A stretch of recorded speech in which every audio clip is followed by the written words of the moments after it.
Hi there. My name is Maggie. First of all, thank you so much for purchasing this journal. It warms my heart to know that something in this journal spoke to you and decided to purchase it for yourself or for somebody else as a present. So, as I said, my name is Maggie Perrotin.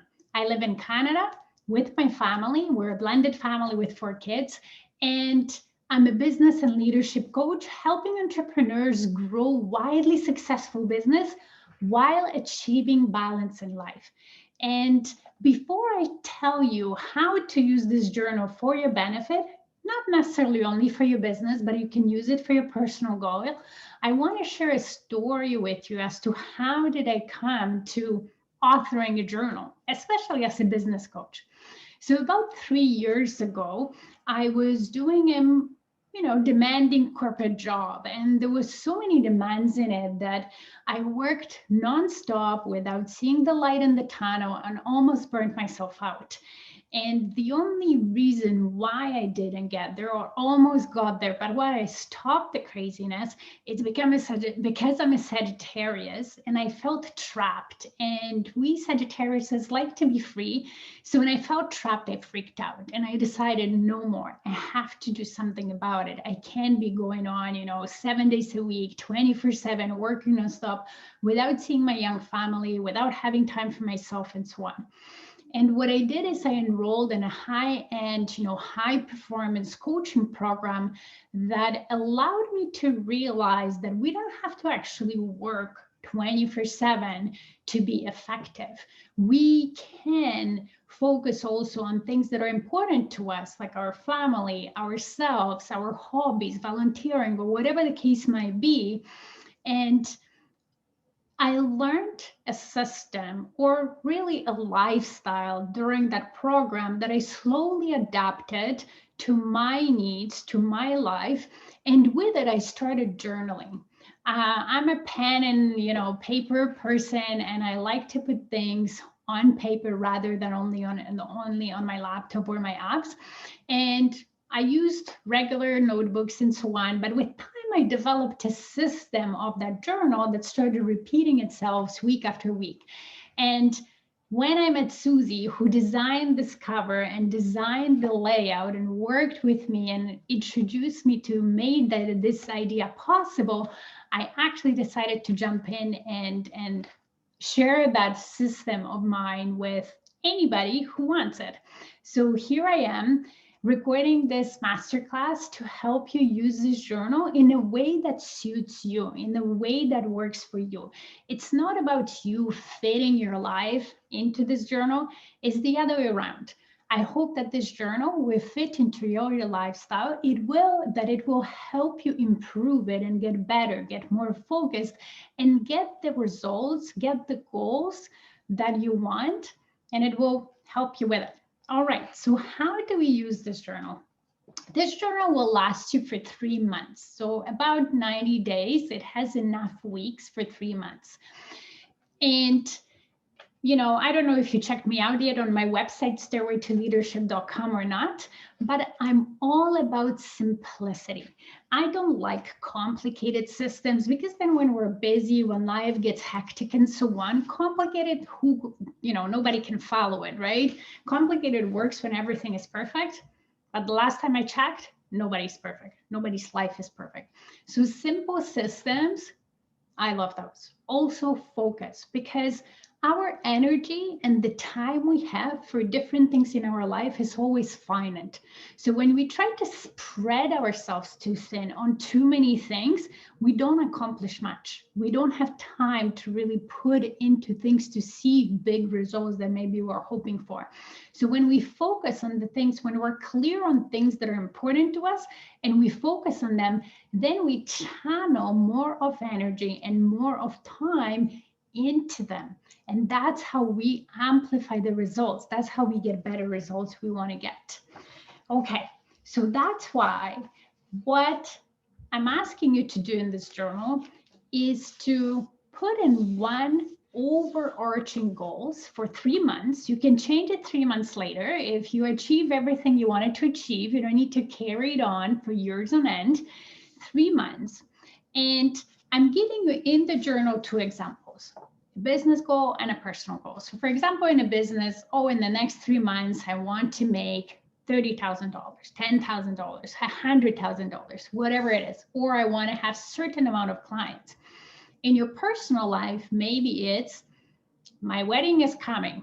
I want to have this perfect body for my wedding, or I just want to feel better. I want to be healthier. That overarching goal doesn't have to be super specific. We'll get specific when we start breaking it down into monthly ones and weekly ones. Okay, so once you have that one goal, then you break it down into 3 that are a little bit more specific. And you do it in the first month, and then you carry them on, ideally for the 3 months. Now, life happens. If you want to change them down the road, you can. Always good to try certain things for an extended period of time and then assess. But we have monthly assessments here. I will go into that. So if things don't work and you want to shift them around, shift them around. So again, going back to our business. So what do I need to do? 3 main areas that I need to focus on to get the $30,000 or $100,000. Maybe if I'm a service provider, I need to have certain amount of consults. So as a business coach, I have consults with my potential clients where I talk to them, see what's going on, and if I can help them or not, right? So maybe I need to have certain amount of consults a month. From out of them, get certain amount of business, right? I also need to market my business. So online marketing or whatever type of marketing you're doing. And then the third one is, personally, I have a group for female entrepreneurs. And I love that group. And that's also a way for me to potentially sometimes market my business. So I want to focus on growing this. In your business, it might be something different. Maybe there is, a certain amount of marketing you need to do because you have products. Maybe it's working with the suppliers to, deliver new products or improvements or whatever it is. And maybe the third thing, so you have, marketing, you have suppliers. Maybe this coming month or this coming quarter, you're rebranding and you're changing websites and things of this sort. If you are using this journal for your personal goals, maybe that overall well-being, you break up into 3 things. Being more active, again, we'll get more specific weekly. Then eating healthier, we'll get more specific weekly. And then the third one is overall self-care, time for yourself. So rest, right? For well-being, it's not just about our physical health, it's also about our mental health. So now, once you've broken it down here, now we're getting into weekly planning. And why is it so important to plan weekly? Because when we plan ahead of time, we become proactive. And the more proactive we are, the more fires we avoid down the line. So we don't have to extinguish all the fires. Our mind gets at ease. You won't believe how calming it can be to actually go into a week and know what you're doing, whether it's in your, again, with your business, or if you have a business, going because you have employees and so on, with your personal life and so on. Okay. So I highly recommend you do the planning either on the weekend or Friday night, so before the new week starts. Because if you start this, planning on a Tuesday or a Wednesday, it's kind of, I don't know, for me, it's counterintuitive to plan a week halfway through the week. But if you start planning, Friday afternoons, maybe those are kind of quiet afternoons, and then you start planning. I personally plan on Sunday evening when it takes me literally 30 minutes, not even. It doesn't take me that long to plan out my week. And I use this journal mostly for my business. But if I have other personal goals, sometimes I incorporate it into the quadrants. And if you want to know how to use the journal for more than one area, send me an email. And then I will do like a one-on-one little session for free consult with me, because I just don't want this masterclass to be too long to explain, because you can use this journal for more than one areas.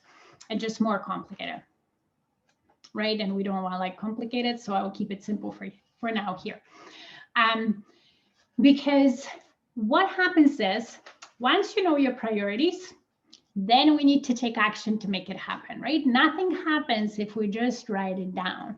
We need to start implementing. So every week starts with this grid. You have goal 1, goal 2, goal 3.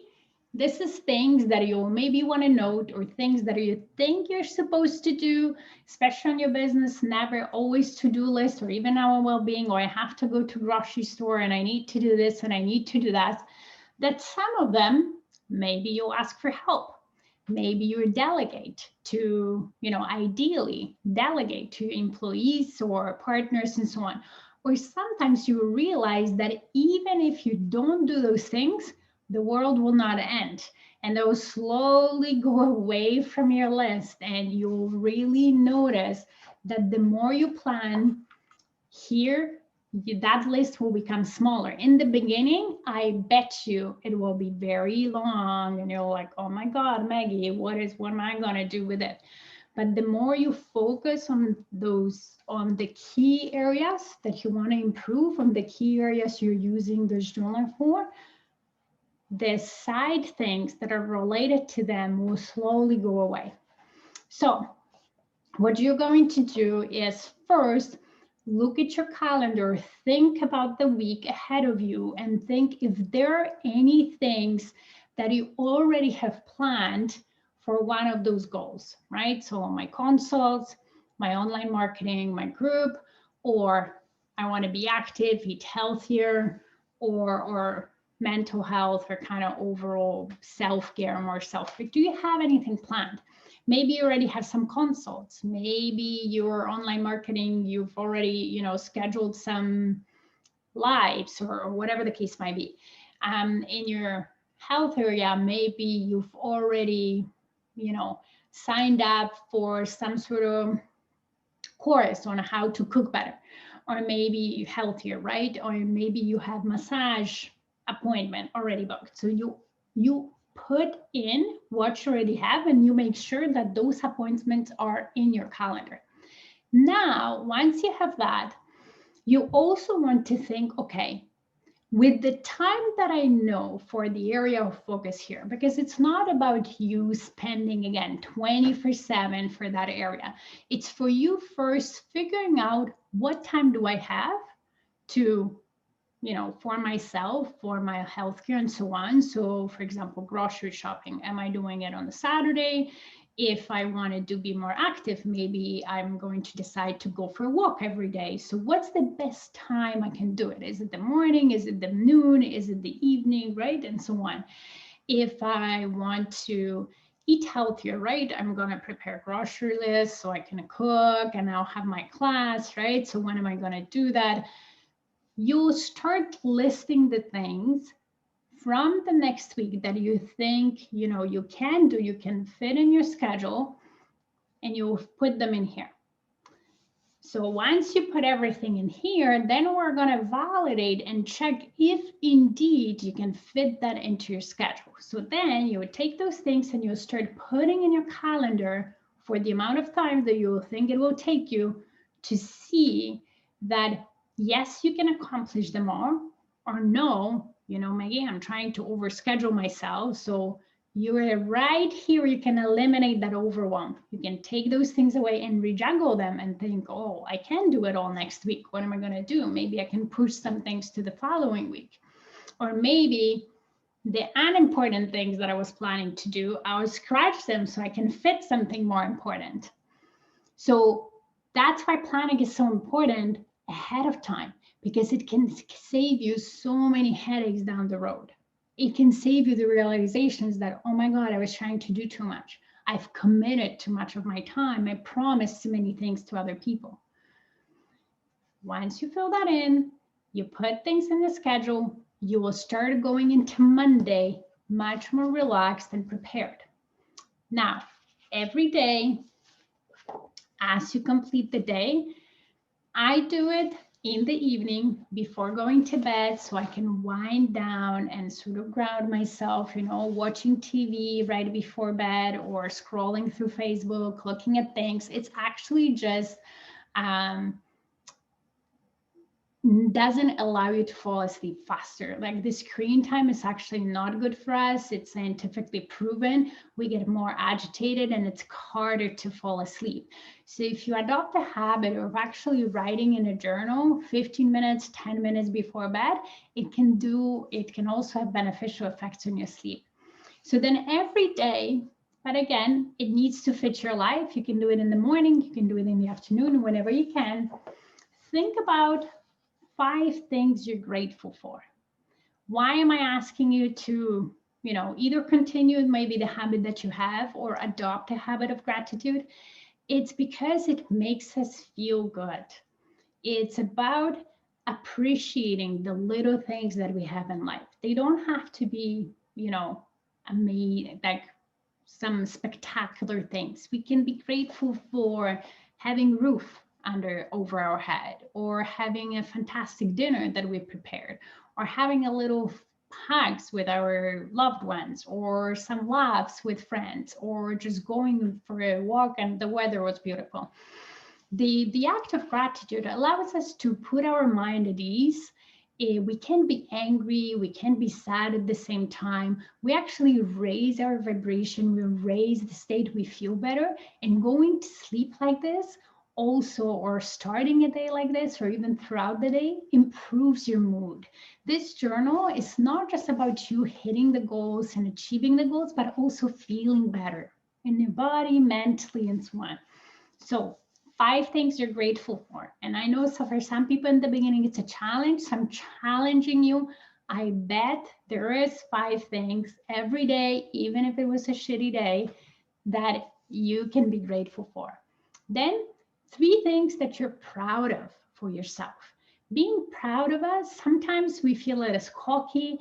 Maybe it's hard for us, but it's a great feeling. Again, we're raising your vibration. We'll make you to feel good. We're making you feel, I want you to feel like you can achieve the goals you have, that you can have the beach body or feel better, or that you can hit this financial goal you've been trying to hit in your business. So what are you proud of yourself for this today? And then what have you learned? We can always learn from others' advice, observing others. We can learn from things that went really well that day for us, because that means we can repeat them, we can do them again. And we can learn from things that maybe didn't go so well. And think about, okay, what can I do the following day, right? It's not about beating yourself up for things that didn't go well, but understanding what we could have done better. So then next time the negative results were not so the result we didn't maybe want to have doesn't materialize again. And then you will have notes for whatever notes or whatever thoughts come your way. So you will do it every day, and then you have a week again, and so on. So I didn't put any dates in here because I wanted everybody to be able to start at any week in time, even in the middle of the month and so on. All you can do is put the date as to what week you're starting. So once you have a month finished, or sort of 4 weeks, you will go in the end, we have a month summary, because it's good to go back to what you've achieved for the month. And again, appreciate how far you've gone, learn from the good things that happen, and maybe from, challenges that happened. And this way you can be better the following month. So in the monthly summary, I'm asking you to do a little bit of reflection. How did this month go in comparison to the last month's goals? What went well and why? So you can repeat that. What didn't go as planned and why? So maybe you can avoid that in the next month. And then that's where you're drawing your conclusion, things that you should do more of, things that maybe you should do less of. And then self-development. So what skills and how I am improving next month? And As a business and leadership coach, I wouldn't be true to myself if I didn't talk about self-development. I am a self-development geek, and I think that we're all leaders. Leadership doesn't mean having a corporate manager or executive decision. We're leaders in our homes, for our families. We're leaders of ourselves. We're leaders in our business for our clients. We can always improve. None of us is perfect.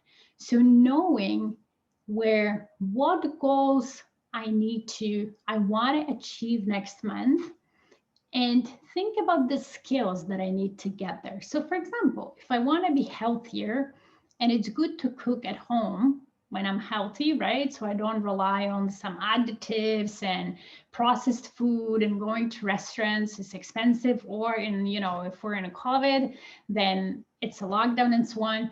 But I don't know how to cook. Maybe it's a skill that I should invest in and buy some online courses. There's tons of them and so on, and I can learn. So as I learn, it's fun. I learn how to cook, I get healthier and save money at the same time, right? If I'm growing my business and I don't know much about online marketing because I'm just starting and I'm scared to put myself out there and so on, maybe I should invest in some knowledge, whether it's an online course, group, or coach like me, right, one-on-one, to teach me those things so I can, speed up a little bit the process and do the right thing from the beginning, and kind of start not from here but from here to build my business. So think about the skills you want to develop, how you're going to do it, and do it. Make it as part of your weekly thing. Break it down into small chunks. It's not about doing it all in one day. And that's how this journal will allow you to dream, plan, do, and then get the results you want. So as I said, if you want to chat more about how to use it in other ways, so in a way that will work for you, you have my contact information here, stairwaytoleadership.com or Maggie@stairwaytoleadership.com, and I'll be happy to chat with you. In the meantime, enjoy the journal, and thank you again for buying it. Bye-bye.